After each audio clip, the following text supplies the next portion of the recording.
Okay, magandang araw po sa inyo lahat. Tayo po ngayon ay naglakbay patungo po sa lalawigan po ng Batangas.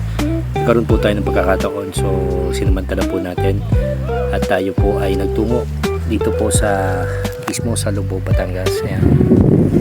Nakikita nyo po, narito po tayo ngayon.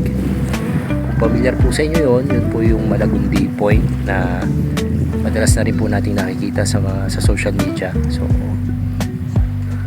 malayo-layo din po ito pagka po doon po kayo dadaan sa may Taysan at hindi po kagandahan ang daan. So mamaya po pag uwi doon na po tayo dadaan sa may Laiya. So again, nandito po tayo ngayon para kahit pa paano po ay mag-unwind po. So mamaya pa po ang uwi natin. And ganda naman po, ayan o. Yan pong nakikita nyo yan na yung kalsada yun. Nakikita nyo may motor.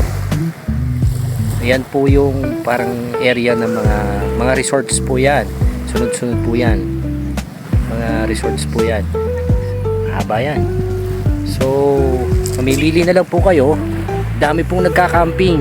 So, hindi naman po yun yung ating plan ngayon, mag-camping. So, tambay lang po talaga. Chill lang. So again, ito na po yung napakagandang spot po dito po sa Lubao, Batangas. Ang advice ko po sa inyo, kung pupunta po kayo dito sa park na ito, doon na po kayo dumaan sa may Laiya. Pero hindi ko po alam kung okay na rin po yung daan doon ngayon.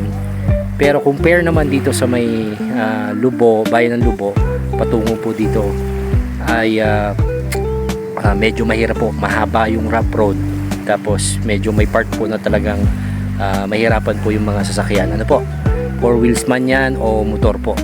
So again, nandito po tayo ngayon sa Lubao, Batangas. Tatambay lang po tayo dito ng mga ilang minuto o oras, and then mamaya po uuwi na po tayo. Yan, ganda po ng lugar. Pinagbigyan po tayo ng panahon. Magandang hapon po ulit sa inyong lahat, and God bless po.